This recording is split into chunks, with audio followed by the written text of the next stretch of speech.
everyone. Welcome to another episode of the Fashion Grunge Podcast. I am your host, Lauren. And I'm Mikey.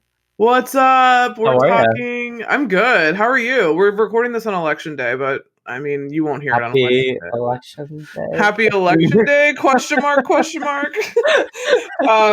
Hopefully, by the time this comes out, there will be a more positive outcome. But who the fuck knows? Here's hoping. This is like the literally like. This I'm is on my hands and knees. Day. Yeah, this is the calm before the storm. So we're doing this, in the afternoon before we know what's going on. So hopefully things will work out. May the odds ever be in our favor. Right. I just want what's her name, Elizabeth Banks in that outfit to come on the screen right before like everyone's watching the TV and like ever be in your favor. I know. Let's hope, right? God, it's just such a mess. So we're talking Can't Hardly Wait. I don't even know if we said that yet, but we're talking Can't Hardly Wait from 1998. Good old high school house party comedy. This movie is amazing. It's so good. Everyone's in it. I don't even know how to... I mean, we'll go through it. We probably will miss some I was going to say, I can run down the list. Yeah, there's a big list. There's like 30 people, I think, who are pretty well known in this film. It's kind of insane. And I have to say a little... not shout out because I'm in no way famous at all or know any famous people, but Ethan Embry and I follow each other on Twitter. So that's awesome. That's pretty awesome. And yeah, he's also in Empire Records too. So another amazing. Another classic. Yes. Yeah, I think you were asking about it the other day. You're like, where is it? It's not on the feed. I was like, yeah, it is. That was for Interview with a Vampire. Was it? I thought it was Empire Records. Oh, maybe it was Empire. I think it was. I think you were asking about Empire. All the days are running together. Yeah, either way, they're both on the feed. Yeah. If anyone likes those, but yeah, so I'm super stoked to talk about another Ethan Embry film. Yeah. So this came out in, what'd you say, 1998? 98. It was written and directed by Deborah Kaplan and Harry Elfont. Mm-hmm. Is that how you say it? I think so. Yeah. They also directed, which I didn't know, a Very Brady sequel in 96. Oh, okay. The sequel to the Flintstones Viva Rock Vegas in 2000. Don't know what that is. And the first one was better. And Josie and the Pussycats in 2001. Oh, wow. Have not seen that. I know that a lot of my friends have seen it, but I don't care about it. So I'm probably not going to watch it. But obviously the cartoon is better, but this was... what's her name from Rachel Lee Cook, right? Yeah. I'm not a fan. Mm-hmm. I'm also not a fan of She's All That either, probably because she's in it. I'm just not a fan of I just like the parody of it, what they did with yeah. Scary Movie. Scary Movie, yeah. So it's pretty funny. She just like falls through the yeah, she falls through the stairs. Doesn't she like fall directly down the stairs? Yeah. That's a really funny one too. Scary Movie. Yeah, do you want to go through the list of... No, we're not going to go through the list because it's going to take too long. I'm sure that if you are listening to this, you have seen the film. So you know who's in it and who's not. We'll do a rundown like when we talk about the plot because people just kind of come in and out. Yeah. But the main characters, I guess we could say, is Ethan Embry, Lauren Ambrose, who plays Denise. Seth Green is Kenny / Special K. Peter Facinelli is Mike. Jennifer Love Hewitt is Amanda. I'm trying to think of and Charlie Corsmo is William, the geeky guy. Lichter. Yeah, William Lichter. I think they're like the main ones. That's the main one, yeah. Yeah, they're like the ones that were following their stories, really. There's so many people. But there's so many celebrities, so many little like pan overs, but then they don't really get any script. It's just like, oh, there's a familiar face. One-liners, no-liners. Yeah. Yeah, there's a lot. And I have to say, big ups to Mary Vernew, I think is how you say her. She's the casting director. She cast Jennifer Love Hewitt, and I Know What You Did Last Summer. So Amanda was always going to be Jennifer Love Hewitt. That's awesome. Which is really interesting. And she did a fucking bomb-ass job because she also cast I Know What You Did Last Summer, which is another great casting job on that. I feel like she looks like she just walked off the set of I Know What You Did Last Summer into that party. Kind of, sort of. Her hair is a bit more like fluffy. It's a little more fluffy, yeah. Yeah, it's a bit more like bouffanty, like at the top. It's like she has a big forehead, and I feel like it doesn't help. Yeah, because it makes it like the way it goes up at the top. I'm like, it looks kind of weird, but Yeah. it was 98. It was a mess. Like from literally the 95 to 2000. I mean, no, 95 to like 2010, fashion and looks and hair and makeup was a mess. Mhm. Like a complete mess. The early 90s were pretty cool. We had the Calvin Klein vibe. We had the grunge vibe. We had like the neon 90s kind of vibe. But then late 90s just got like really weird, like techno and like moony kind of shit, like new millennium, like silver jackets and like moon shoes. I had one. I had one, but I mean, it was kind of a mess. It kind of is something that I don't think will come back. Don't you? Like, you know how things come back? No. Oh, I thought you still did. I don't think so. I mean, I'll look, but I don't think so. I probably could still wear it. It was massive. It's so big. Yeah. I got it from Target. Oh, nice. Cool. I think I wanted it because Puff Daddy had one in that video where he was wearing that big like foil jacket, and I was like, that's so cool. But yeah, it was not cool. It's not cool. How fashion comes and goes. So I know, right? Regurgitates like years later. I might actually wear a silver coat now. I don't think I would feel that awkward about it. I think if I had the look going, like if I had the outfit going, it would be cool. It wouldn't be so bad. But yeah, I mean, yeah, it's a mess. This whole movie, fashion-wise, is kind of a mess. Like everyone's wearing pretty whack shit. But what are your first thoughts on this one, Mikey? So my first thoughts. So I saw this when I was 16. I saw this with you. Yeah. Right? You, Gregorio, Matt. I think all came with us. I'm not sure. I know Amanda and Carolina came with us. Mm-hmm. Was Abby there? Abby was not there. Okay. This was 9th grade? This is the end of 9th grade. Summer. So everyone listening, we all went to the same school. Charles as well. Yeah, in junior high. Yeah. And then I think I remember seeing Chelsea, Kareem, Pat, Kat, and a few others like on the totally opposite side of the theater. Yeah, they were there. So it was like they were the popular kids. The popular kids somewhat cool underdogs versus the cool underdogs. Versus the cool ass people who now have a podcast talking about 90s films. Right? We saw this at United Artists in Bethesda. That was like the place to go. As I look back as an adult, where similarities took place, I was unfortunately that host of the party that was like picking up after people. You never had a rager quite like this. I've had my parties, but I've never, definitely where not. It was like definitely not that many people. Yeah, I mean, she must have had like 200 or 300 people in that house. At least, yeah. At least there were just people everywhere. And I forgot, like I guess I don't remember seeing this the first time, but seeing this on Amazon, I was like, oh, I didn't remember the backyard because like it was humongous. And the front was big too. The front yard had all that shit in it when the cops came. And it was like crazy shit. Yeah, and I love Seth Green in this movie. So do I. I mean, anyone who brings up Seth Green, everyone's like, "Ooh, Oz from Buffy." But I mean, do they? Is that what people know him from the most? For the most part, yeah. Family Guy, right? Well, and the writer, and I think he's the writer of Family Guy, right? No, I think it's Seth MacFarlane. Isn't he just the son? Family Guy. Sorry, Robot Chicken. And, yeah. Yeah, he does. But he is the voice of the son. Yes. Yeah, in Family Guy. Yeah. Along with, is it Mila Kunis? Is the sister? Yeah. What was Brittany Murphy the voice of? Was that in King of the Hill?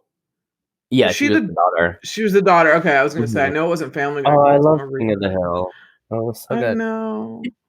Oh no, I don't like King of the Hill. I thought you meant Brittany Murphy. It was like, no, I love Brittany Murphy too. Yeah, so sad. But I adored the nerdy guy. What's his name? Lichter. William Lichter, Charlie Korsmo. Yeah. Did you? You liked him? I didn't like him in the beginning, right? But at the end, when he like started to rock out to Guns N' Roses, I was like, "Yeah, you get yours." Yeah, that's true. That was pretty sweet. One tidbit of information: Deborah Kaplan, who is the co-director, was actually married to Breckin Meyer from 2001 to 2014. And I think they have a daughter or a child together. Actually, I'm not sure if it's a daughter. Yeah. So they were probably dating during this film, I think. Well, they were dating for sure because I have some a note for that behind the scenes. But I was also going to say, yes, I did see this with you, and it was really crazy. I remember, like, there was a huge group of us, like you said, everyone's name, but it was bigger than what we normally hung out in, and it came out June 12th. So I think it was the end of school. I'm pretty sure that was the final weekend of school. So that's why we were all together and we were like, oh, thank God it's fucking summer. And then I had this on tape. Go ahead. Oh yeah. I was like, I had this on tape and I have it on DVD. I have the reunion special. It's like 10 years. There are lots of really great featurettes on there, which I watched one about casting, which I'll talk about, but there are also a lot of really great ones, but I didn't finish watching it.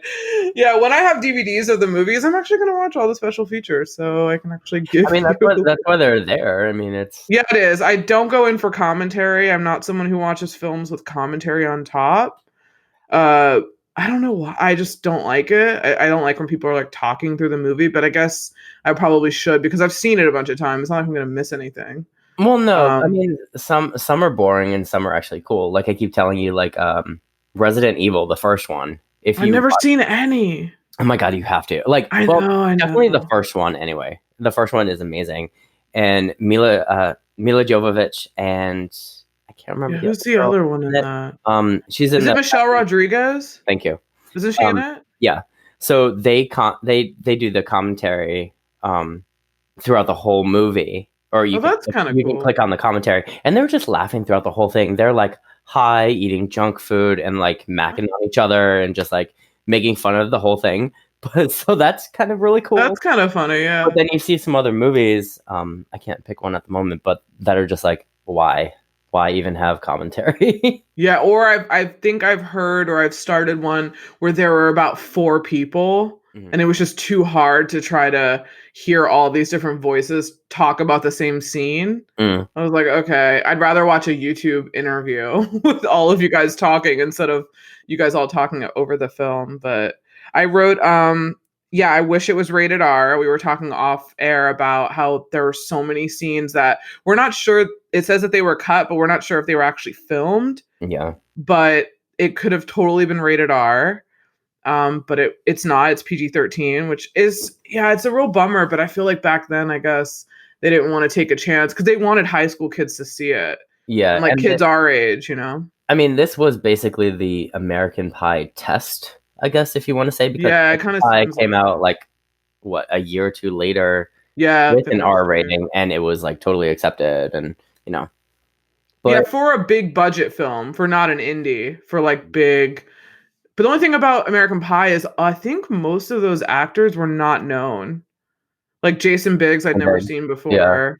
Yeah. The guys like Chris Klein. Like, I knew some of them, but not really. Not Breckenmeyer, but isn't there another guy from like Clueless that was in American Pie? From Clueless? Maybe not. Not the first one, like the first American Pie? Yeah. Maybe. I can't think of who it would be, but there could be. Oh, okay. Possibly. I don't know. But I mean, yeah, it's interesting because like what I was reading from an article that I saw online last night, Seth Green was like, yeah, there's at least like 40 minutes to an hour of deleted scenes that would make this a rated R film. And even today, he's still like bummed about it. He's like, damn it. Those American so they Pie probably did. Good. Yeah, well, they probably did film it then. If he knows how many minutes there are, you know, like of unedited or, you know, like true. Stuff that didn't end up. Yeah, then it's probably in there. It's not just in the script that they cut out. So hopefully one day we'll see. I know, just like Disturbing Behavior. We're waiting. We're waiting for the Disturbing Behavior original cut, and we're waiting for the R-rated Can't Hardly Wait. So those are the ones we're really waiting for. The only other notes I have for first thoughts was I was like, wow, this is such a nostalgic trip of house parties before social media. Oh, yeah. Yeah, like no one, everyone's just totally letting loose and you're not worried about anyone finding out. Right. And this is also what I picture a TikTok house is like now. Like, I feel like the comparable version, except TikTok houses are all on TikTok. Like that's the point of all living in a house because you're just doing all those videos together. But I feel like they have these crazy house parties and there's like hundreds of kids and they're all doing this video thing. I'm too old for TikTok. I have it. I don't get it. I don't do it.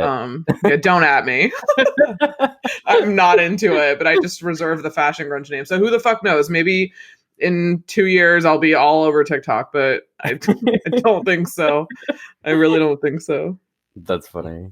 And then the title for the movie Can't Hardly Wait is from a Replacements song off of the album Pleased to Meet Me. The Replacements are a fucking great band. Oh yeah. If you don't know them, check it out. There's a good documentary about them on Amazon, I believe, about their band. So it's really cool. Oh, nice. But yeah, so let's see. Do you have any behind the scenes notes? I have my own, but do you want to go first? No, you can run down. Oh, okay, cool. As I say all the time, in no particular order, the script was written in 96 and got approved by Columbia Pictures in the summer of 97. Like you said, it was released in June of 98. The cast had a week of rehearsals before shooting. Only a week, really? The film was originally slated to be rated R, as we said, but the plethora of scene cuts got a PG-13 slap on it. I can get into some of those scenes that I researched later. If you want. In a BuzzFeed article from 2015, it was stated that the movie was originally called The Party, but got changed. Ethan Embry confessed that he was stoned during most of the filming and had a big bong in his trailer. And he's not shy about telling people that. Yeah. Like all the some of the videos that I've seen about like where they do these like meet and greet kind of things, he's like, oh yeah, I was totally stoned. That's so funny. Gets laughs, and they were like, "Oh my god, that's amazing." The guy who played the nerd, William, was originally supposed to be played by a younger boy, but he was let go or / fired because he didn't. They didn't want to scar him. Yeah, he was actually 15 and 16, and the casting people said everyone else was about 18 to 24. Yeah, so it like didn't. He just didn't bring the same kind of energy. That's what I heard too. Interestingly enough, however, after he was fired, the rest of the cast were like fearing for their lives that they were going to get fired next. So they acted oh no way! Good. Yeah. Oh shit! Did you find out who that actor was? No, I didn't either. Okay, so they didn't tell us. I wonder if it's someone that we know now. All I read on this BuzzFeed article was like the guy was not found to comment or something like that. Oh, okay. Filming took place on a soundstage in Santa Clarita, California. A model of the real house resides in Altadena, California. Am I saying that right? Yeah. And it was built for the movie, so it could take some serious damage because, oh yeah, like walls. Inside, everyone. Yeah. Rough housing and everything like that. But only exterior shots of the real house was in the film. Kaplan and Alphonse basis of the movie came from a party scene in the movie Say Anything. Oh yeah, okay. So they wanted to just do a full movie of just a party and nowhere else. So that was kind of cool. Lauren Ambrose's character Denise was originally pitched to Reese Witherspoon. Or that girl from Urban Legend, Alicia Witt. Oh yeah. And Christina Ricci. She sucked. That girl in Urban Legend, yeah. So for that role, I mean, I don't think she's a shitty actress, but that role just was very boring. Yeah. I think we talked about it in the last episode. Go check out the Urban Legends episode. Go check out the Urban Legends. Plug. Speaking of, it's a great movie. For a cheesy horror flick, and if you like Urban Legends, you will love the movie. Yeah. And then great. One more thing that I had was that last year, Jennifer Love Hewitt was on some guy's podcast that said that she was pitching a script to Columbia Pictures and wanted to direct a sequel to the movie. Damn. Could you imagine? I can't. I don't know. I mean, it would be interesting, but where would you go from there? Yeah. I mean, would they all be in it? Would she? I don't know. I didn't see anything about that, but would she and Ethan Embry's character still be married or not, or together? I mean, or I don't know. Yeah, I don't know. Yeah, and the thing is, we already saw that bit in the end where they do the follow-ups. Yeah. So I feel like if you don't do that, then you could have a sequel. But if you kind of tie it up, It's like, what else would we want to know? Right. It would be like American Pie Reunion or American Pie Wedding. And yeah, which I only saw the first two. Yeah, I didn't see those. It was okay. Also, there's a really funny clip on YouTube. Seth Green is on Nikki Glazer's podcast, and he reminisces about Can't Hardly Wait. Oh, so no. check that out. I'll link it on the actual post on the website and maybe in the show notes so you can check it out. But yeah, it's kind of funny. He talks about it. Oh, cool. He's really funny. I love Seth Green. What did you have? Okay, good. I have totally different things except for the thing about William being recast, but that's the only thing I have that's a double. Okay, so the budget was $10 million, which I think is pretty low, but maybe pretty high for then, I think. They must have spent it all on music because there's a fuck ton of music in this, especially Smash Mouth. They love Smash Mouth. They've got like two songs on there, but only one made the soundtrack, which was yeah, and the video for Is It Can't Get Enough of You Baby is like from like back in the old days when they had music videos that were on TV, when they were from soundtracks, sometimes they would show like obviously clips of the movie. Yeah. But this one actually has Jennifer Love Hewitt like in a gym. Like sometimes they would have the stars of the film in like almost like a scenario like movie. Yeah, like Aerosmith had Alicia Silverstone in there. Yes, but that one wasn't from a movie though. Oh, wasn't it? Like that? No, those are just all three Aerosmith videos from the like "Living on the Edge" album. I don't even know what the name of that album is, but yeah, no. This is like a good example of that would be for Disturbing Behavior. The Flies did a video for "Got You Where I Want You," and it was like Katie Holmes, and then you saw all the kids going past her jumping off the cliff. That's right. Like while they showed clips of the film throughout it, so like they would make if the song was for the movie, they would make it, you know, like kind of like the movie. So they did that with Smash Mouth. I think it's Can't Get Enough of You Baby. It's on the DVD, and I think it's at the end of the movie. Like on the tape, I think. When I had the tape, like at the end of the credits, like it plays the Smash Mouth video because that's like where all the special features were. So anyway, so the budget was $10 million. It made $25 million. And I think it made like $8 million on opening weekend. So it did really well. We were part of that. $8 million, which is cool. Preston, who's Ethan Embry, was originally cast as William. Really? And he came in to read for William. Yeah. The I wish I could find the featurette. The featurette isn't unfortunately on YouTube that I was watching about from the DVD. Sometimes DVD things are, but this one isn't. But they have all of them for the 10-year anniversary, and they're all sitting in this like kind of classroom, like with desks and stuff. So he was just like solo interview. So he was like, yeah, they wanted me to read for William, and then he was like, I was originally cast like for that, but then he got into like a gnarly skateboarding accident where like he was wearing like no shoes, no shirt, and like was going down a huge hill, totally fucked up the side of his face, like everything. And they were like, oh my God, like this guy can't do this. And he was like, no, but I want to be Preston. And they were like, no, but you're really nerdy. He had like no hair, like shaved his head, had these big glasses on. And they were like, no, you're kind of nerdy. He's like, no, I want to do Preston. So they're like, okay. So then they, you know, he like grew his hair out. They had to convince the people that he was going to do it. And he was like, no, I want to do this. So he was originally cast as William. Denise, who's Lauren Ambrose, was actually on a casting tape towards the end. And they'd seen all these people. I think also Brittany Murphy. I read that she like, because one of the nerds, the guy with the dark hair, not the guy with the blonde hair, like the X-Files nerds, the one with the dark hair was really good friends with Brittany Murphy. And in the featurette, he's talking about how I think she was up for Denise, or she was reading for Denise. And he was like, yeah, then I was reading the script with her and we were talking back and forth. And he was like, the script is so funny. I really like it. But anyway, so Denise, Lauren Ambrose, was on a tape from like New York or something, and all these girls were doing the lines. And then hers was at the very end and it cut off, and they literally saw like a split second of her. And it was kind of by accident that all the casting people were like, her, who is that? Like, get her back. So they did another video, and that's how they cast her. She was like, she was so good. She got the humor. She was just like so great. Right after this, she ended up doing probably something else right after, but then she went into 6 Feet Under, which is an incredible show. Freddie Rodriguez is also in 6 Feet Under. And he's one of the jocks.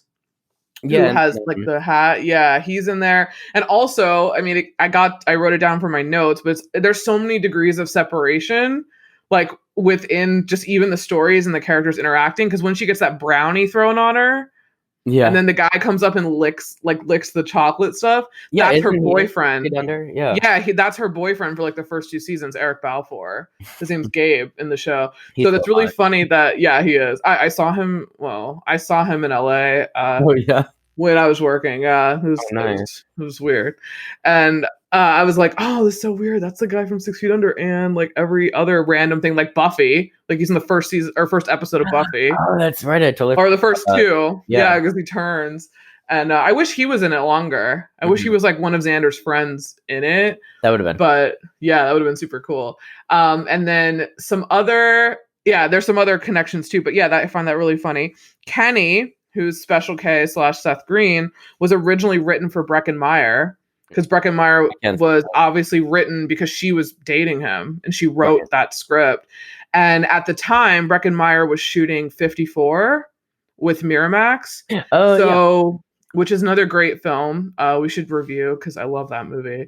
And I have the director's cut too. I downloaded on iTunes because they also changed so much of that story for the censors. Really? So when you see 54, yeah, like there was way more of a relationship between Breckin Meyer and Ryan Philippe, which they cut out. Like there was actually like somewhat of a sexual relationship that they didn't. Sucks. Yeah, I know. And the director was really pissed about it, and he'd been fighting for years. And then they finally released the director's cut on, I think it was iTunes, because that's where I bought it. And I was like, whoa, this story's so much better and different when they had it how it was supposed to be. That's why we want it for Can't Hardly Wait. I know. I just don't understand like why they just don't release them later, or I mean, because they can do it nowadays. It's like, yeah, they can do it digitally. Like they don't even have to spend like money with packaging and DVDs and stuff. Okay, so Kenny was written for Breckin Meyer, and then Breckin Meyer's the one that suggested Seth Green because they're all friends. Like Seth Green, Breckin Meyer, and someone else. They're all from Philly. I think they're all from like Pennsylvania, like near that area, and they're like around the same age. So he recommended Seth Green. Seth Green was originally going to read for William, which is really funny. Yeah, isn't that weird? So Seth Green's in this documentary thing, and he's talking about it, and he was like, I love that my character, like, he was really based on people I went to school with. He was like, I knew all these kids that like tried to act like this certain way and thought they were super hood, and they really weren't at all. So he's like, I wasn't trying to play a caricature, because that actually, I mean, I don't know about now because I don't know about high school shit, but now, I mean, who knows? But back then, like that was super real. Like there were so many white kids that were like really into rap and like super talking like a certain way and like acting all, whatever. And so he's like, yeah, I wasn't even trying to be a caricature. Like I knew people, and I was just like, this is how they would totally dress and talk and act. Yeah. So that was really funny. And then, Amanda was always Jennifer Love Hewitt because the other woman cast her, and I Know What You Did Last Summer. Peter Facinelli, who is Mike Dexter, he was like, oh my God. He's like, I actually hung out with some jocks in school. And he's like, so I tried to use like different people that I knew. He's like, 3 different guys that I knew were kind of Mike Dexters. Like, so those are all together. When he went in to read for the audition, he literally got in the room and then started doing push-ups in front of them. Like he totally went in character. Yeah, and just was like acting super jock and really, like super dick. So he got it. And then I have the whole William was recast, and then Charlie Korsmo, who is William in the film. They were like, at first we saw him and he was just way too cool. They're like, he was not this guy at all. His tape was, he actually was at MIT at the time. He was actually in college. So he's a little bit older, I think, or younger than most of the people in the film, because they were all like 20 something. And he was like, they were like, he was drinking a real beer in his videotape. Like he was not like this guy. And then they said once he got there, and then I think one of the guy who was the blonde nerdy guy, he was talking and he was like, I thought I was going to get William. He's like, when they got rid of the other actor, I was like, oh shit, maybe they're going to give me William. And he's like, and then Charlie came in like the next day. He's like, we had to start. And he was like, oh, I was waiting that whole time to be like, oh, they're going to give it to me. And then Charlie came in. And he said, yeah, it was so weird that like in between takes, he was reading these books that were like 2,000 pages and doing like science and physics experiments for MIT. Like he really was this smart guy, but he was a lot cooler than William, which I thought really funny. That was really funny. Yeah. So that's all I have for the notes that I took on that. There are some more, but if you're really interested, buy the DVD and check it out. That's all. Yeah, it was super cool. I definitely want to see those, the extras on that DVD. Yeah, they're really neat. I'm sure you can probably buy the DVD for like fucking $5 now. Like DVDs are so cheap. I think it's on Amazon, yeah. Yeah, they're so cheap. Okay, so into the story. I'm not going to list every single thing that happens because it's literally a giant party where multiple things are happening all the time. But I do like that they start with graduation. Mm-hmm. So you kind of start. Do you remember like graduation? Mine? Yeah. Like, do you remember your high school graduation? Unfortunately. It was. You do? Unfortunately, yeah.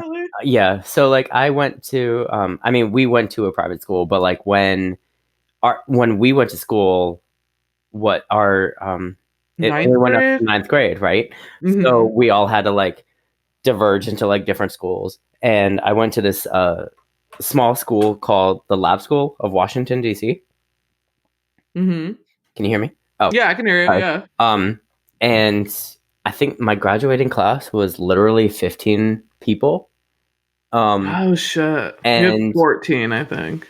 Oh, you did? Oh, for some reason I thought you had a larger one. I don't know why. No, I think we had 14. But I remember the awful cheap Amazon buying type gowns. And I remember crying my eyes out because it was just such an awful experience. Being at high school? Yeah, it was educationally it was amazing, but social it was just awful. Like there was nobody to really socialize with. I made a couple of friends, but it wasn't like McLean, you know? Yeah. If that makes sense. And you didn't have like a group. No. Like a group of friends. Not really. Maybe like 2, but that's it. I mean, some say like, hey, even 2 is better than none. I get it, but I digress.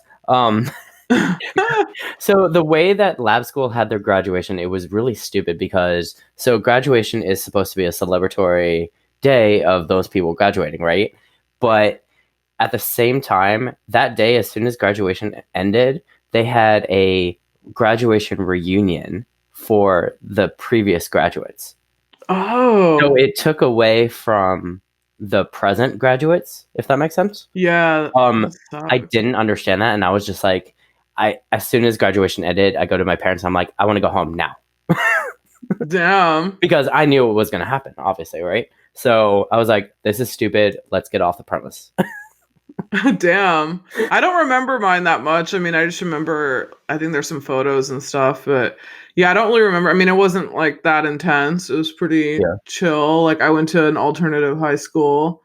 What was it called? Washington Ethical, but it's a different name now. Oh, okay. Yeah, but which sounds like a fucking cult. It literally sounds like Nexium or some shit. Yeah, but it was not. But yeah, so it was just like a weird, like we just didn't have like traditional anything. We had I think our school was, it was really cool how we were like very socially integrated. Like we had a lot of independence and freedom. Like we had off-campus lunch even when you were like 14. We did too. And people drove and like, you know, it wasn't, I mean, not that people don't drive in public school, but it was just a very like, you know, you could jump in the car with someone and you kind of knew upperclassmen. It wasn't like separate, like most people, you know, big schools, like you don't know people, you know, like not everyone, but yeah, it was pretty cool, but I don't remember that much about it. We didn't obviously have one like this where they're like outside and everything. Another film that I was thinking of that starts with the graduation of college is Reality Bites.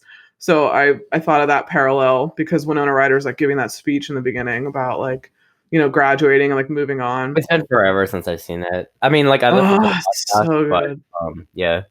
It's so good. It's one of my favorites. Yeah. Cool. So yeah, I love how they do the intros of the characters like yearbooks. Yeah. Yeah, I think that's really cool. And you see Preston, and his is just like a super like literary nerd, like he's a writer and you know whatever. Denise is going to NYU. I love that her quote is "A true friend stabs you in the front." Right. That's her quote on there. I thought that was really funny. And then the Strawberry Pop-Tart. Like when he reminisces how he first saw Amanda, who's Jennifer Love Hewitt, and he's like, "You'll never know if you can meet your soulmate if you guys share a Pop-Tart." That's true. Or you both happen to be eating the same Pop-Tart at the same time. Yeah, which is really funny. So I like that. And then then we meet like Mike Dexter and friends who are like the biggest jocks to ever jock anything. It's just so awful. I was like Peter Facinelli, Freddie Rodriguez, Sean Patrick Thomas, and then that other random dude who was in Buffy. You remember he was in that Buffy episode where he was dead? I was gonna ask you. He looked really familiar, but I don't know his name. For that. Yeah, he was dead. It's the episode called The Zeppo. It was pissing me off forever. Yeah, it was so weird. And there's so many different there's just so many different weaved stories and everything. Mm-hmm. So then you meet William, who's like the geek guy, and in his basement with his two friends, and they're going to set up Mike because he's just been a bully the entire high school time, as he would, because he just is a douche. And I love that their setup is like they're going to sit on top of the house, and then William's going to like get him drunk and bring him and his jock friends outside, and then they're gonna like knock him over the head with chloroform and then like set him up in this weird gay sex position, right? And then take Polaroids. This is back in the day when I guess being gay was like a horrible thing and like really embarrassing. I feel like now who the fuck cares? But they made a big deal that was like, oh, like it would be really embarrassing for him. Yeah, it just would be funny. I don't think it'd be embarrassing that it was a guy. I think it would be really funny. But which I thought was super funny. And then then we meet Kenny, who's the best, who's Seth Green. I gotta have sex tonight. I love it. That's his opening line. I gotta have sex tonight. And then he has the love kit. Oh my god, that kid is so hilarious. Like he has like feathers and condoms, the Kama candle. Sutra. Yeah, the candle, oils. It's a lot. It's a fucking lot. And then also his friend he has two friends with him that are like just as annoying as he is. But the one friend who has on like the gray tank top, he's the one that we were talking about in Halloween H2O, who died in the beginning with Joseph Gordon-Levitt, who's like in everything. I think his name's like Brendan something, because I actually found out his name. But he's in so many things, like just in the back. Like he's just, but he actually has speaking lines in this though. Yeah, which is kind of funny. So the whole like kind of main thread of story in the film is that Preston is in love with Amanda, and he has been forever. And Mike who's a jock, has just dumped Amanda. So he's like, oh man, like last day of school, like I'm going to finally tell her how much I love her. So the whole film is essentially like him trying to get to her, and all these things happen where, he can. It's just like this whole thing. And then I love how Sabrina the Teenage Witch, Melissa Joan Hart, is the yearbook girl. Sign the yearbook. These are memories, people. These are memories frozen in time, people. Like, I don't even know what I'm going to name the episode because there's just so many good quotes, but I like the memories. These are memories frozen in time, people. Like, that's a pretty good one. Then we meet the Love Burger Band with Travis and Murray from Clueless. Is it weird that I want a shirt like that? Dude, the director woman, Deborah, she was like, I still have that shirt. And I was like, I want one. Yeah, it's really cool. So Travis and Murray from Clueless, love it. Yeah, I love that. Then we meet all the jocks' girlfriends. There's 3 of them. One of them's Jamie Presley, which is massive that she's in this. I don't know the other 2. Like, I don't think I've ever seen them in anything else. I've seen the one that had like the more of a, I know this is going to sound bad, but like more of the front buck tooth looking, like, the blonde girl? Yeah, I've seen her before, but I don't. Yeah. I got to go through IMDb again and see.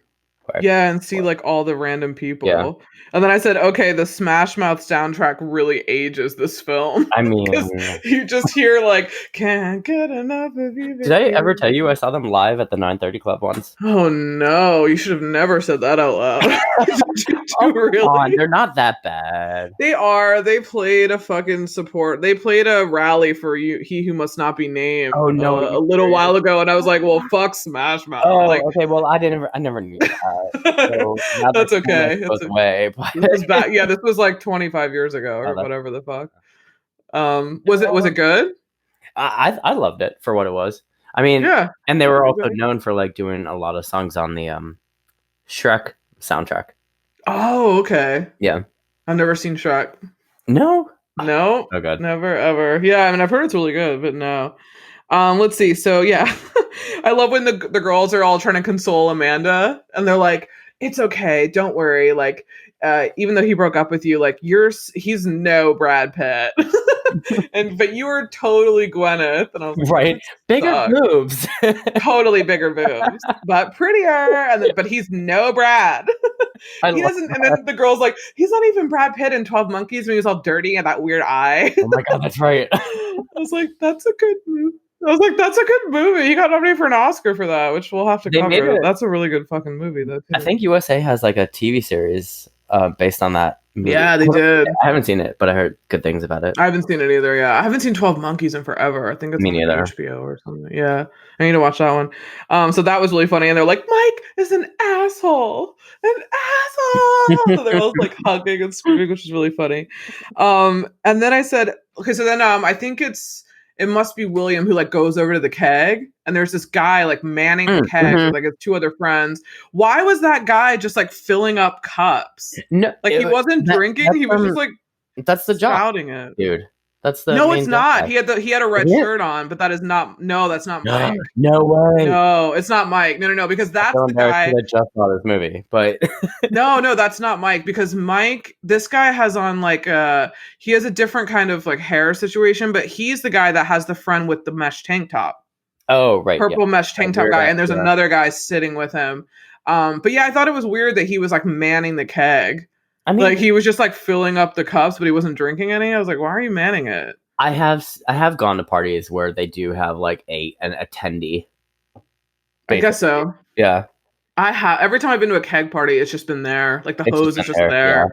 Yeah, I mean, and like those too, but yeah. Yeah, you just like tap it out. But I thought it was weird that he was just like filling cups, and the guy's like, "Do you want a beer?" Want one? A beer, and he's like, "Yeah, do you want one?" And then he drinks it, and he's like, "Nobody drink the beer. The beer is bad." And they're all like, "It tastes fine to me." And then he's like, "Yeah, okay." Yeah, right. And then I love then you see Kenny. Kenny's like constantly looking for some girl to sleep with him. So he's like hopping around, and then he goes over to ding ding ding. Did you figure out who Ashley was? Because it took me a minute, and then I had to Google it. Leslie Grossman, right? No. She's the girl talking to the girl who's crying. No, girl. Yeah. No, this is before that. Oh. She has like the preppy outfit on. She has like a sweater that's like tied over her neck and like pearls. Like she looks really like super preppy. From the Brady Bunch movie? No, she could have been. I haven't seen those. She is the fucking werewolf in season 4 of Buffy. No way. What's her name? Wow. Not Violet. Veruca. Yeah. That's her. Because I looked her up and I was like, wow. She's in 90210. She was one of Kelly Taylor's stalkers in like an early 90210 season. But she's also the fucking werewolf in Buffy. Which is so crazy. Cool. I was like, oh my God, so cool. And then I love that she's like, he's telling her like, remember back in the day when like we were playing spin the bottle and you were like looking at me and giggling with your girlfriend. And she's like, oh yeah, I remember. You had Cheetos in your braces and nobody wanted to tell you. And he's like, and then she's like, we called you Chester Cheetah. And that was really funny. But yeah, that's her. I really like that. That's so cool. And then he goes up to Clea Duvall from The Faculty. Listen to that episode, really good. And he's like, hey, you want to dance? She's like, I'm allergic. Allergic to dancing? Yep. Allergic to dancing? And then she just like walks away. It's so funny. And then we get like the first interaction of Preston and Amanda, and I think he's like trying to like, he says something and then tries to like, she turns and he tries to talk to her. And then that fucking annoying guy who everyone knows is like, hey man, remember when we were like doing all this and telling these super embarrassing stories and then she hears it, which I thought was really funny. Then we get to Mary Cherry, who is also in The Opposite of Sex, which is going to come out. I didn't realize that she was in that movie. Yeah, she's in one. She's the school. She's like one of the students at the school when the news comes to the school in Opposite of Sex and is like, what's happening with this teacher? And they actually interview her. And I was like, Mary Cherry! Same year, too, 98. Oh, that's awesome. Yeah, so it's really cool. And then she was in Popular right after that. I love that. Yeah, because that only had, what, 2 seasons? 3? Popular? Yeah. Yeah, 2. Yeah. Yeah. I wish they brought that back. I know, that was such a good show. The first season was way better than the second. The second got like, whoa. It was stretching. Yeah, it was a little bit much, but... Then we get, Mary Cherry's talking to that girl who's like, I don't care who it is. I'll sleep with anyone. So and then he like, falls back. Yeah, he like is listening and then he just like falls back in the chair. And he's like, okay, I'll be right back. I'll be right back. So that's when he goes to the bathroom and he's like prepping his like love checking kit. himself and like smelling his armpits. So funny. This is probably one of my most favorite scenes when he's like reading the Kama Sutra and he's like balancing on like the tub and he's like trying to like figure out how to do this and he's like, wait, should I put the Jimmy hat on now or nah? That ain't gonna work. Can you answer me one question about that scene? Because what? I don't know if I miss it because I tend to miss a lot. But why did he grab the hairdryer? Oh, he was trying to dry his, I think he was doing something. I think he was like drinking water after taking those like breath mints. And then and then the cup spilled on the front of his pants. And he was like, "Oh shit, she's gonna think I have that premature evacuation." And that's why he grabs the dryer and he's like dancing, like grooving, and then that's when she like walks. Right. That's when like Denise walks in and she's like, "What the fuck? Okay, get out! No, I mean get out! Close the door." And then she's like trapped in there with him. That's and then bathroom, by the way. Yeah, I like how it has like the ivy painted in the sink. Mm-hmm. I think that's kind of cool. It's super 90s too. Very. Very like illustrated sink, which is kind of weird. And then obviously we get Denise gets the brownie thrown on her before she gets trapped in the bathroom. Yeah. And that's the guy from 6 Feet Under, which I thought was really funny. So then of course William is supposed to be doing this whole plan of like setting up the jocks and he gets wasted. And he had that little card that he was supposed to look at. If it was blurry, like he would find out that like he was drunk, but it was already blurry. So he's like, fuck. So he's totally wasted. And that's when he says that like, I can't feel my legs. I have no legs. And then everyone's like jumping and screaming, which I thought was super funny. And then we see another, Selma Blair. Mm-hmm. She's on that swing. And then I think Mike Dexter is like, oh, hey, like I broke up with Amanda, like what's up? And they're like, nah. And I think she has like one line. She's Didn't you call us skanks or something? Yeah, we thought you called us skanks. And he's like, oh, he told you that? And then they just leave. Right. And then I love also one of my favorite lines, which is a little too long for the title, but one of my favorite lines is the two geeks are up on the roof, like we see them periodically, and then one of them goes, hey, isn't this the weekend you're supposed to meet your girlfriend from the internet? Oh my god. That was a very 90s moment. Yeah. Now it's like pretty normal, but it was kind of funny that like back then like that was the weird thing to do. And he's like, yeah, but she has a photo shoot in Fiji or something. And he's like, oh, bummer. Yeah, I guess that's the price you have to pay for dating Christy Turlington. So I was like, oh, catfish already. So funny. And then also we get that really funny thing where like Preston's letter that he wrote to Amanda, like it just pops up everywhere. Yeah. Like it's outside. This girl brings it inside the way they like bring it to her, like accidentally. And then she reads it and she like doesn't know who Preston is. And which is so weird. So sad. So weird that she's just like doesn't know. I mean, I guess it's probably a big school, but it's just so weird that she's like, what the fuck? Everyone is just trying to like get on me. And this is crazy. I was like, the whole time I was like, why are you at this party? Right. Like, why? You just look completely miserable the whole time. The whole time. You're just wandering from place to place. No one's talking to you. Only her friends who are like bitchy behind her back. So I was like, why is she even at this party? I would have left. It's just kind of nuts. So then we flash back to Denise and Kenny in the bathroom and they're like trapped in the bathroom. So they knew each other from elementary school, which I think was really funny. She's like, yeah, like you thought you were too cool when we hit junior high and then you never talked to me again. So I was like, oh, it must be a small town. Mm-hmm. Where like they all went to the same school or whatever. Another aging 90s moment was the fact that like Barry Manilow was playing on this radio station and he heard Mandy Preston and he was like, it's written about Amanda. It's a sign. I have to find out. So he like leaves the party. I think Amanda has told him like, I think he found that letter and he was like, Amanda. And she doesn't know. Obviously it's Preston and he was like, I'm in love with you. And she's like, no, wait, stop. And then she just completely loses it on him and is just like, you think I'm going to strip off my clothes and do you? Right. Like, just because this guy broke up with me. Never. You make me sick. And that's when he's like moping and listening to Barry Manilow. And then he's like, they're like, oh, you can call into the radio station to talk to and he's Manilow so desperate himself. to get answers. So desperate that he goes into a phone booth. Another 90s moment, when he gets into that phone booth, and then he's like trying to call, and then Jenna Elfman, this fucking weird Scientologist, like shows up, and obviously she's dressed as an angel, and she's like, Stripper angel.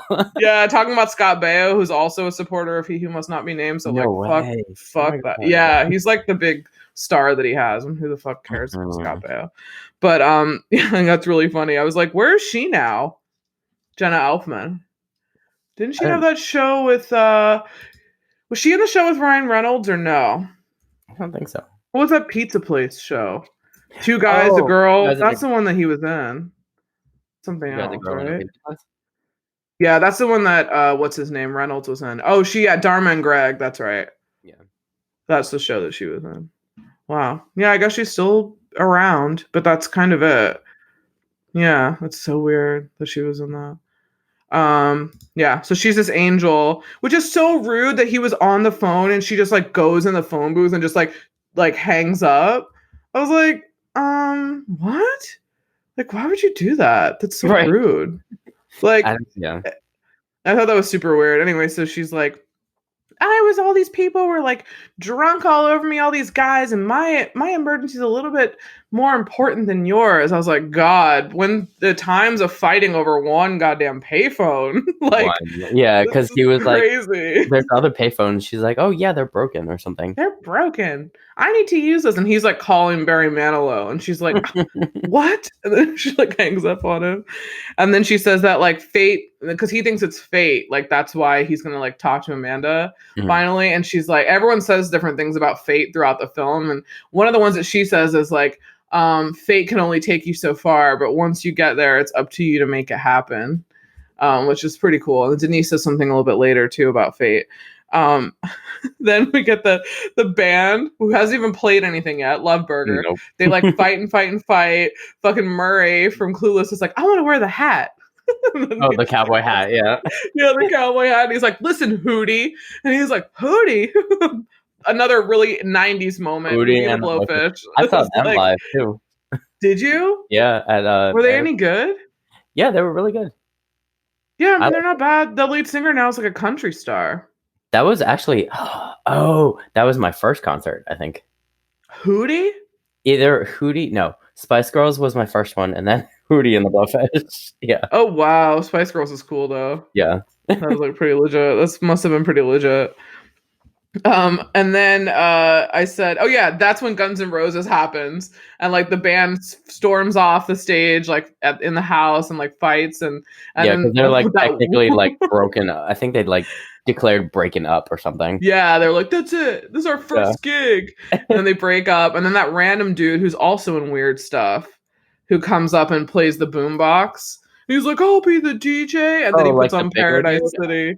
Yeah, with like the reddish hair. Mm-hmm. I don't even know what his name is, but he's in random stuff. And then he comes in and puts on Guns N' Roses on this like giant boombox, which is another like super 90s moment that everyone used to play that. And then that's when we get like probably one of the best scenes is when Williams like Paradise City turns into Axl Rose, and then he like crowd surfs. Yeah, I was like, this is what I picture a TikTok house is now. Like, just people just jumping and like making videos and running around. And I said, Will is a stud now. Whoa. And these girls are like fighting to hook up with him, and he's just totally lost sight of the plan now. Mike is like the last person that he's thinking about. And then Mike is like outside on that bench, and then Jerry O'Connell sits down, who looks about 35. He's supposed to be like 1 year out of high school. Mm-hmm. Mm-hmm. Yeah, but no, he looks way old. He was just in Scream 2. Yeah, he was just in Scream 2 the year before as Sydney's boyfriend. Lame. He was the lame one. I was like, he's supposed to be a freshman? He was cute, though. He was cute in Scream 2, not in this one. Oh, you think? Yeah. A little bit. Oh, it's too rosy for me, but yeah. Yeah, he was married to Rebecca? No, he wasn't married to her yet. No. Mm-mm. She was with Stamos. They were dating, yeah. Yeah, okay. Something. Yeah. And then we get that really funny bit of Jason Segel as that stoner eating the watermelon where Amanda's like, what is Preston? What does he look like? And they're like, well, he's kind of tall. Yeah, he wears shirts sometimes, and he's always saying funny stuff. Yeah, he's like Preston. Prestone. And then they're all like, yeah, man, you know Preston. And she's like, so he's kind of tall, and he wears shirts sometimes. And they're like, yeah, man. I love it. That was Jason Segel, but right before Freaks and Geeks, because that came out the next year, which is like, oh my God, one of my favorite shows ever. I said, again, why is Amanda still at this party? That was my question throughout the whole thing. I was like, why the fuck is she still here? It's kind of nuts. Denise and Kenny hook up. Aw, it's cute. I like them together. And then we get, as far as any good movie house party goes, the fucking cops come and just totally like ruin everything. But it's really funny to see. Have you ever had so many? There's so many of them. There's like 10 of them. There's so many. Yeah, and there's so many people. I was gonna say, have you ever been to a party where the cops have been called? No. Never ever. Oh, wait a minute. Wait. I remember there was one time at my mom's house when she was out of town, of course. And hope you're not listening. No, right. But not I think it was like toward the end of the party anyway. It was bordering on like 3 or 4 o'clock in the morning. And I remember seeing like cop lights from afar. Mm-hmm. But they never actually came. No one ever came to the house, yeah. Oh, weird. Like I remember like, scrambling and turning off all the lights and then waiting for at least like half an hour to go by. But nothing happened. So wow, okay. Continue. I've been to one party where the cops were called, but it was in no way like the way this was. It wasn't like intense. It wasn't like them rolling up in the fucking yard, like pulling up and then like everyone's running and screaming. It was basically just like, yo, like get out. You guys are causing too much problem. Everyone needs to go. Like it wasn't like as intense as this was. Yeah. But obviously it's for the film. But yeah, like I just couldn't get over how many cops. I'm like, what? Yeah, there's so many, but there were definitely like 300 people at that fucking house. True. Yeah. So they probably were like, we need a lot of people. And then like, I don't know if they ever say where it is either. No, they don't say what year. They don't say where it is either. Yeah, because I think it's supposed to be like East Coast for some reason. Yeah, definitely. Yeah, I feel like it is, even though it's filmed in California, but I definitely feel like has an East Coast kind of vibe. Then we get like Mike has this like really weird fight with Amanda where he's like, I want you to like come back, and she's like, what? Yeah, right, in front of the whole party, like fuck you, I'm not taking you back. So then Mike's all like sad, and William comes over and they're drunk and they're like consoling each other, and then he's like, he remembers like, oh shit, I gotta get him outside. So he like walks outside, and then the 2 geeks like trap both of them. And then they do the whole like Polaroid like compromising positions plan, and then they find out that it's William. They're like, oh shit, it's William. And then they're like, let's go. And of course Blink-182's Damn It's like playing in the background. I loved Blink-182. Yeah, same. They had a lot of really good albums. Oh yeah, like totally. They had a lot of like really good ones. Are they still making music? Do you know? I think so. I feel like they had something that came out not too long ago. Tom DeLonge had Angels and Airwaves, which was really good. Mm-hmm. I really like that one. It's really good. And then, the cops find like William and Mike, like, and they put him in the drunk tank and everything. And then one of my favorite lines is when we go back to like Kenny and Denise, and they've just hooked up, and then she's just like, so, it gets better. And he's like, what? And she's like, I mean, you can go for longer. And he's like, what are you trying to say? And she's like, well, I mean, just because like we haven't done it before, like. And he's like, oh, so you think you're some kind of expert because you did it one time and blah blah blah. And I was like, oh god. So then they kind of have this like really funny tiff, but I thought that was really funny. So then we flash to the next morning. This is one of those things where like everything happens in this one night, and then Preston's leaving, and then Denise like finally tells him like, yo, so I hooked up with Kenny. And he's like, what? Oh my god, Kenny Fisher? And she's like, yeah, I guess I'll take this. I guess I should have taken this to the grave. Yeah. foam on his mouth and stuff. I know. Yeah, he like is in the diner like right there, and he's just like, oh my god. And then he talks about like fate again. He's like, well, she's like, well, did you find Amanda? Like, what happened? And he's like, no, like I guess fate is maybe it's all bullshit. And then she's just like, I do think there's a thing as fate. It just works in a really fucked up way sometimes. Mm-hmm. And then he's like, yeah, especially in your case with Kenny, which is really funny. And then we got like one of my favorite scenes is when he is at the train station going to like Boston, I think, to do like some kind of thing before college. And then Amanda shows up, and then they finally get this like, they finally get the like happy ending moment. And then we find out that like he left on the train like 7 hours later, and they're still together. And she wrote him letters when like he was every away. day. Yeah, every day, which I was like, oh, another 90s moment, writing letters. I mean, like, every day. And I love the follow-ups too. Like Mike, I think Mike ended up like gaining 40 pounds, like lost his football scholarship, moved back home, worked at a car wash, and then like got fired because like the Polaroids came out. Oh yeah. Which is really funny. And then like Denise and Kenny like broke up, then found a bathroom and got back together, which I thought was really funny. And then William, the nerd, was like, he was like the most popular guy in Harvard and ended up like founding some software company and dating a supermodel like after school, which I thought was super funny. Yeah, so that's all I have for my notes there. It really is a good movie. I mean, it's really funny. It's great. It's been a while since I've seen this, and because I think I've seen it, other than seeing it originally with you guys, I maybe saw it twice after that. Oh, I always thought you had it on DVD for some reason. I had it on VHS. Oh, okay. Yeah. But then I never rebought it, I guess. It's one of my favorites. Yeah, I've had it for so long. I've had like the tape and the DVD. It was like one of my faves. It's a good movie to just throw on, and it's on Prime, so check it out there. It's so funny. When I was going on Amazon yesterday, they were like, here's some watching options, and it was like, watch free with ads or pay, blah blah blah. I'm like, choices. yeah, I know they have it like free with ads on like IMDb TV, which is weird that they have like movies that are free with ads. They had an IMDb TV. Yeah, that's what it says on Prime. Oh, interesting. Like usually when you have things with ads, it's usually like IMDb TV. It's so weird, okay. Yeah, that they're like streaming it.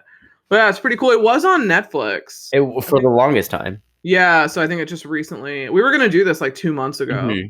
I kept being like, can't hardly wait, and then I was just like, we did the scary movies, so that like came up first. But what do you have for music notes? I didn't take any notes because there's just so many. But what are your standouts? Well, for my standouts, so there was like Third Eye Blind, Smash Mouth, Blink-182, Busta Rhymes, Missy Elliott, Parliament. The Flashlight. Yeah. Run DMC. It's Tricky. Oh yeah. The Replacements, like you said, the title song. Guns N' Roses, and then there's this band called Yazoo. Mm-hmm. It's the last song in the movie called Only You. Mm-hmm. It was really funny because the other day Justin and I went to a drag show. But it wasn't like a normal drag show. It was a drag version of Little Shop of Horrors. Okay, I've never seen that. And it was, you've never seen it with Rick Moranis? It's so good. It's so because one time I went to one of those performances and someone did a song and I was like, I have no idea what this is. I was like, what is this from? I don't even know I think you might like it. I think you might like it. It's a great movie about a man-eating plant. And but this drag version incorporated the Predator, Creature from the Black Lagoon, and one-eyed, one-horned flying purple people eater. Oh, okay. You can't say that. But it was funny because there's this one scene in the musical where the Creature from the Black Lagoon is like lusting over some guy in the movie, and she lip syncs to Only You. It's just really funny. And I was like, for the longest time going, okay, I know I've heard this song before. I don't know where. And then all of a sudden, Justin and I are watching the movie and we're like, wow, That's really funny. Oh my god, that's so funny that's the song that was. No, and it's a great song. But it was interesting to me when I was researching all these notes and everything, that there's so many songs that weren't on the soundtrack. There's like at least you can make 2 or 3 more CDs. It's crazy. Yeah, because even Barry Manilow's Mandy, that was advertised throughout this whole movie, is not even on the soundtrack. It's so weird because I'm sure that there's some type of like licensing deal where like to actually sell it, and it probably costs way more money to have like Barry Manilow. And even a Sublime song, which one of my favorite Sublime songs, "Caress Me Down." That's right. That's in the movie, but it's not in the soundtrack. There's so many, like, I think one of the most famous movies that has the most disappointing soundtrack is Empire Records, because like every song that's in Empire Records that's like loud that you hear that you know is in the film is not on the soundtrack. There's like 2 songs on the soundtrack that you know, or maybe 3, and everything else you're like, when did they play this? But then like this is in the background. And like I know nothing about making movies or soundtracks, and I probably most likely never will. But you never know. But yeah, that's true. But if you're making a movie and you have those songs in the movie, you already have a license agreement, right? Yeah, so but the thing is, soundtrack. Well, the thing is that I believe, I again don't know anything either. This is all just speculation. But I think that when you have it in the film, it's different than putting it on a soundtrack, which sells.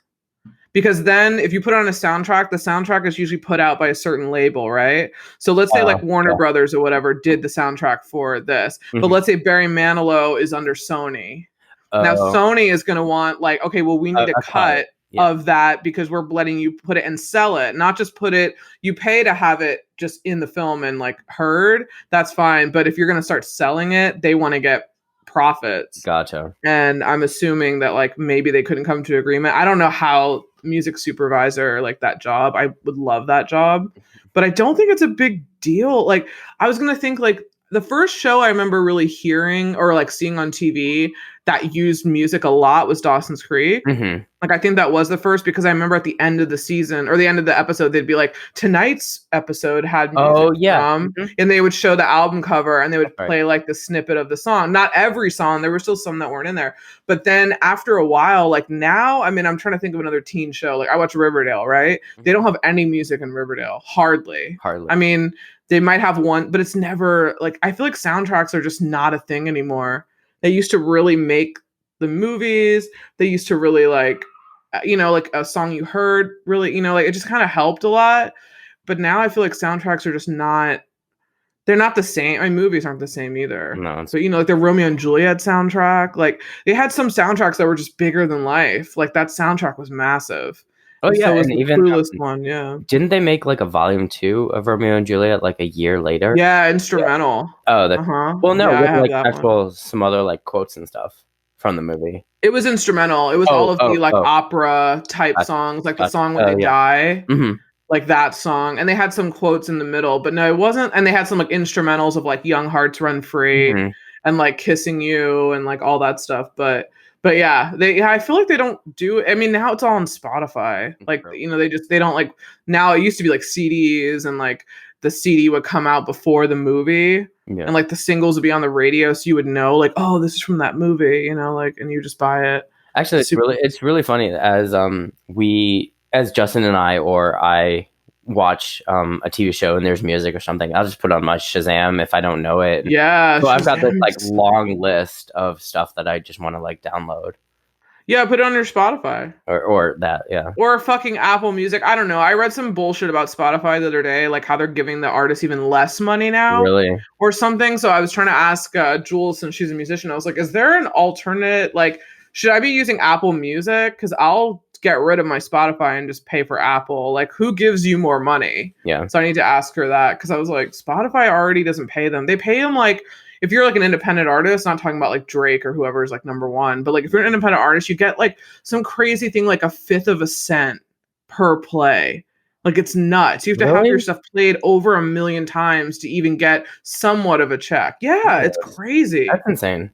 Yeah, it's really crazy. It's like a really ridiculous rate. And now, of course, they want I'm sure they're probably they want to now give you less money for bumping your song up in the algorithm. I mean, say like you're an artist like that has been around forever, like Madonna or I don't know, fucking Mariah Carey. Like even that doesn't help. Like, well, no, because they get played more.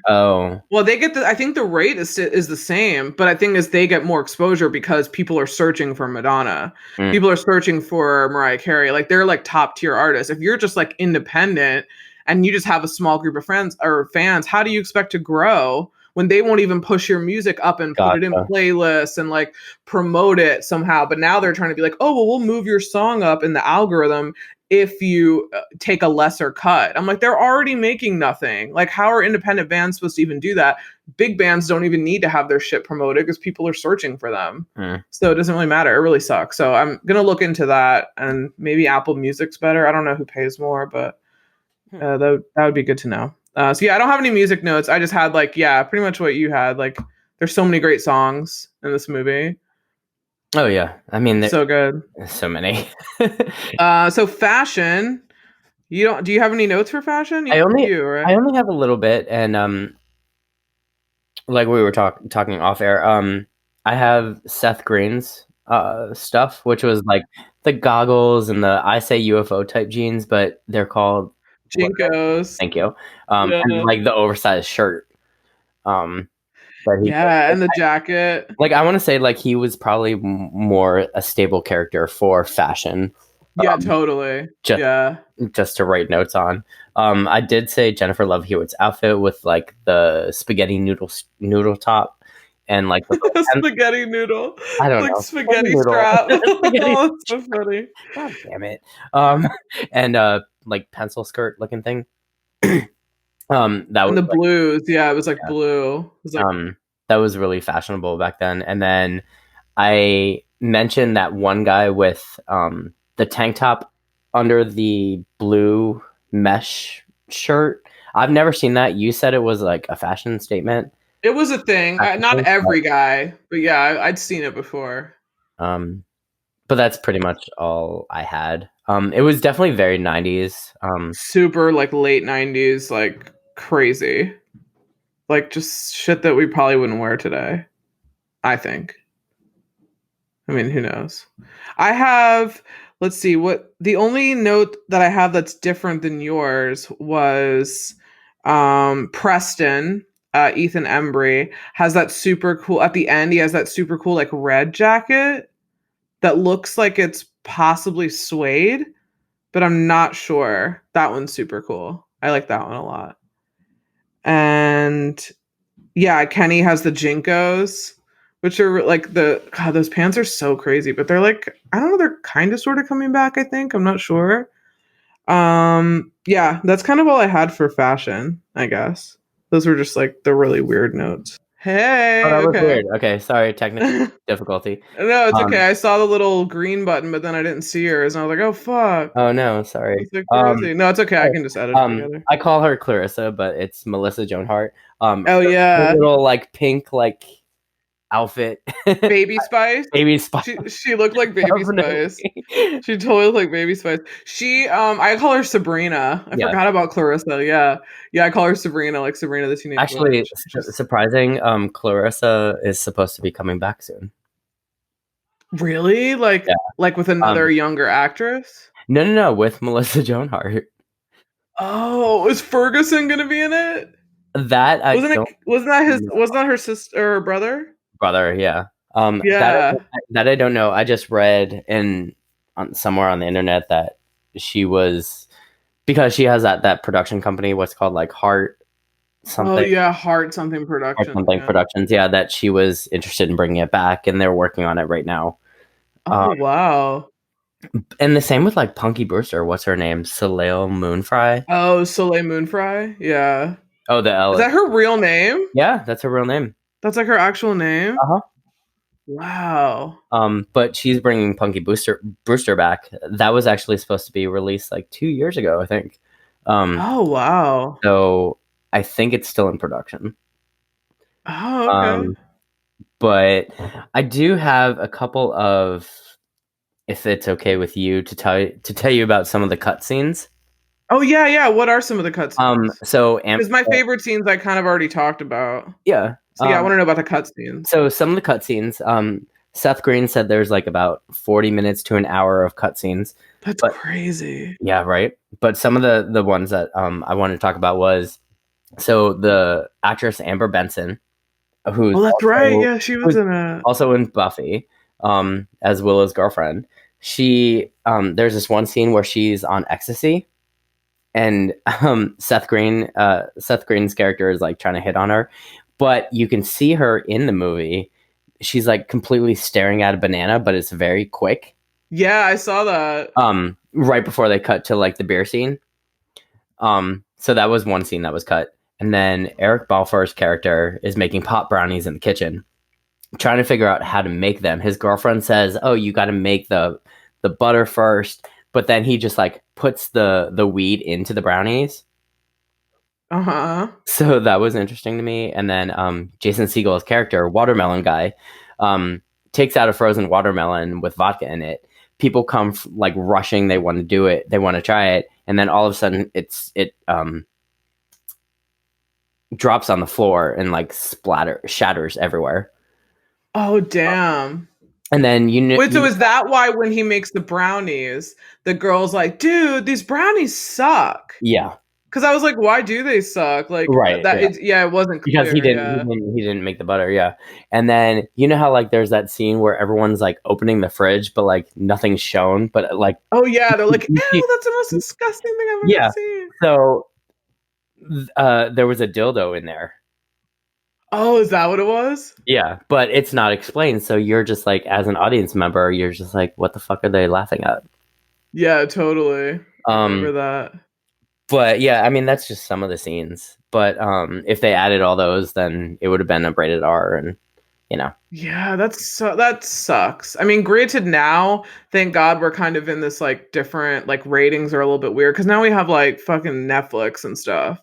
Yeah. So like, there's definitely a niche for that kind of film now, but that sucks when the suits get involved and try to like make it lame. Like, just make it real. Make it real. Go to Hulu. Yeah, right. God. Yeah, now at least people can sell things to Hulu. And all that, yeah. Yeah, it's nuts. F-bombs are dropped everywhere. You can do it. Are totally fine. Yeah. And now they have those teen shows that are like 13 Reasons Why, like about like suicide and like crazy shit like that. I've only seen the first like seasons. There's one. Yeah, it's not for me.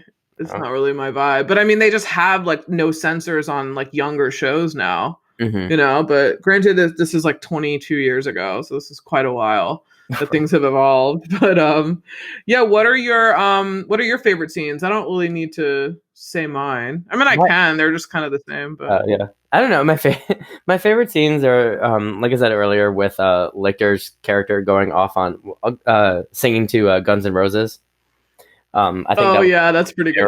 Where he's like redeeming his like nerdism, and he's just like completely like, I don't care how anyone views me, you know, kind of thing. Yeah, he's wasted.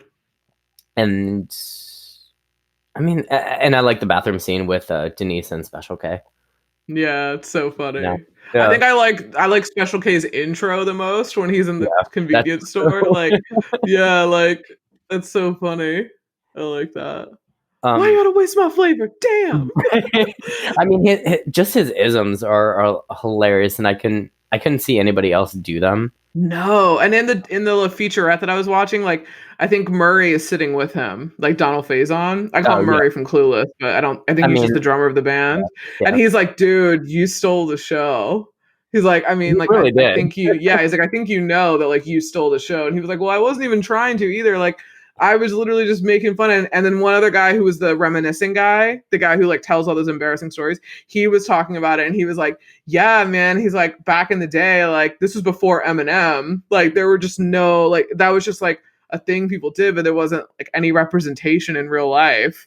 So this was literally like himself just like pretending to be these kind of guys that he went to school with. Yeah. Well, it's just so funny because they make it seem like Jennifer Love Hewitt is like the main character, but she really isn't. And that's when you're like, oh, okay, Ethan Embry and Seth Green are like the most prominent characters in the whole film. Mm-hmm. And even William. Yeah. You see him a fair amount too, and like Mike. Like they all have pretty even.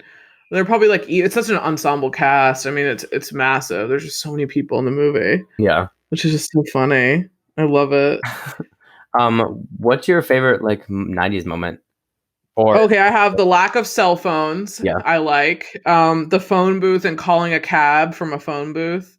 I thought was super 90s. And then also another 90s moment at the very end when Amanda's at her house and she's like in her room and has all those photos printed out around her mirror. Oh yeah, that's super 90s where it's like her and Mike, I think, and she's like throwing the photos away. I did that a lot. Yeah, that was super 90s because people had like printed photos because went to the fucking 1 hour photo place. So yeah, that's all I had for my most 90s moment. Mine was. What about you? Did you have any? My favorite 90s moment, or the one that really sticks out, is like the slow motion entrance. To Sneaker Pimps. Oh god. Take me down 6 underground. Yeah, I mean, most 90s films had like at least one slow motion entrance. Did they have a good slow-mo in Clueless? Kind of when she came down the stairs when Christian was there. Yeah. She kind of had this like slow, like slow, like and the little hair flip.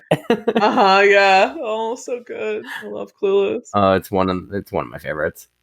Yeah, it's definitely like my all-time. It's up there. Like Clueless is definitely up there. So is The Craft. Have you watched the new Craft yet? You know, I haven't because. Oh, you haven't. So. I will not. So don't ask me to review it. Amazon. Amazon is asking for a rental price of like like $20? Almost, yeah, $19.99, or you could buy it for $23.99. So then I asked Justin, I'm like, hey, why don't we watch this? And he goes, I would be down with renting it if we had a bunch of people. Yeah. But even $20 to rent it, but who wants to buy it? So we're gonna I don't want to buy it. We're gonna give it a couple more days and then like see if we could pirate it.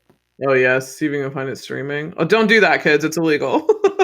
It's illegal, but accepted. But I mean, really. You can find it somewhere. We're not going to tell you where, but you can just figure it out yourself. And people know at this point how to watch it.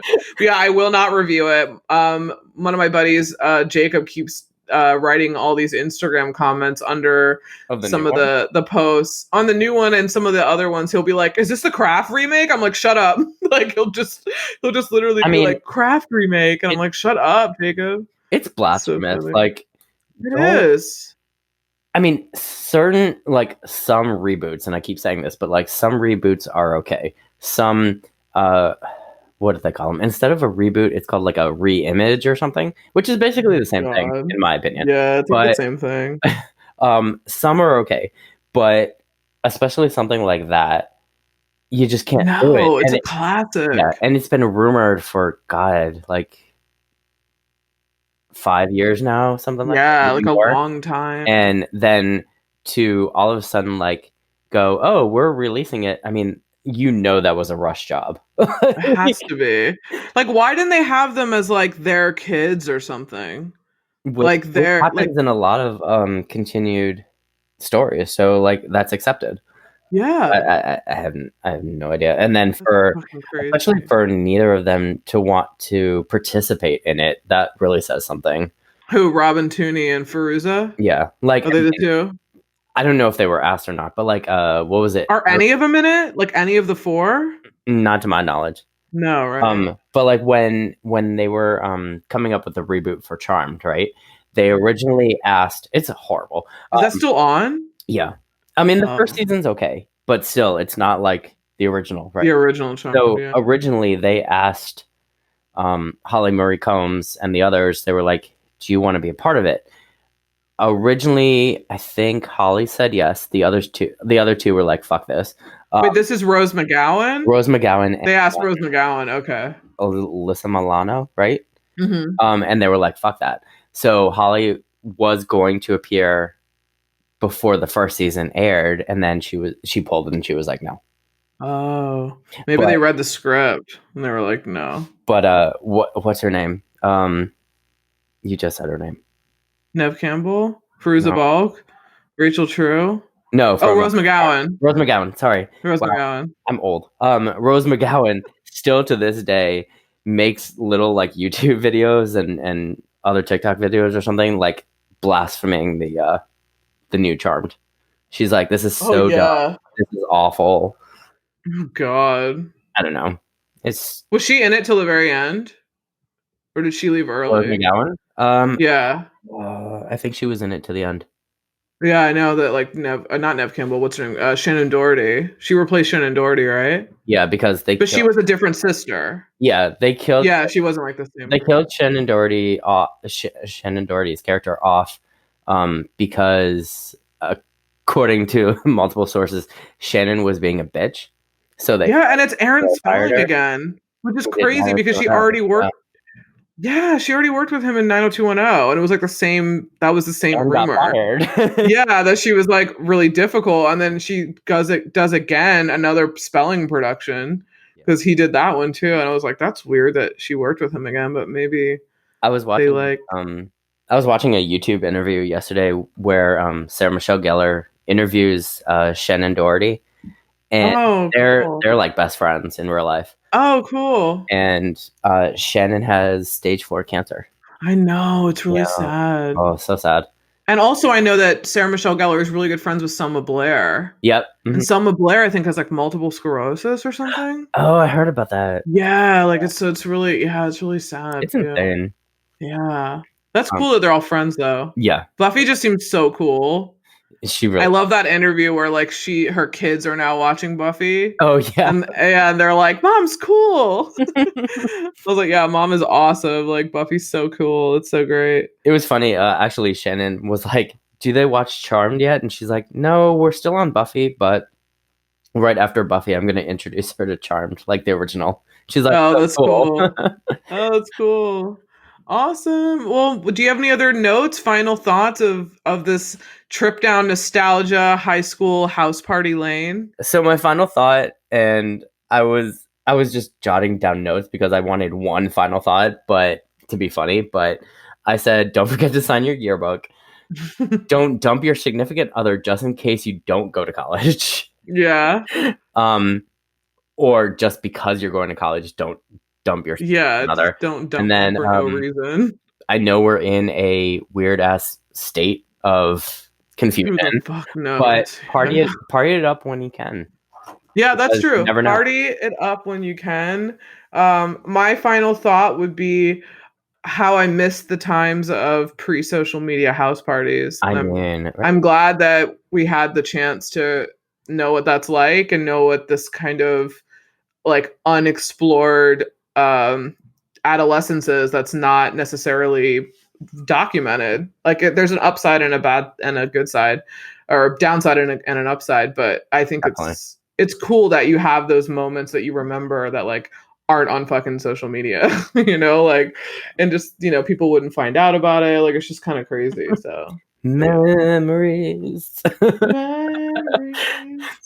Yeah, so this has been so fun. I hope everyone enjoyed Can't Hardly Wait. We certainly did. We definitely did. And yeah, if you get the DVD, check out the special features. There's a lot of really great ones. Mike is probably going to end up going to buy that now. I'm doing it right now. You're like, I'm doing it right now. Justin's going to kill me. Like, there's a package that comes like every other day. Oh my God. Wow. COVID. Well, no. Even pre-COVID, I was. This is pre-COVID now. Yeah, you've been an Amazon shopper for quite a while. An avid Amazon shopper, but but COVID has definitely added to that. Like, I'm bored, so I'm gonna buy like a dish set, or. It's really crazy. Like, it's fucking crazy, man. But hopefully, we'll get to be on the other side of this soon and this craziness. Yeah. Yeah. So, as always, it's been fun, and we will see you on the next one. Peace. Bye. Bye.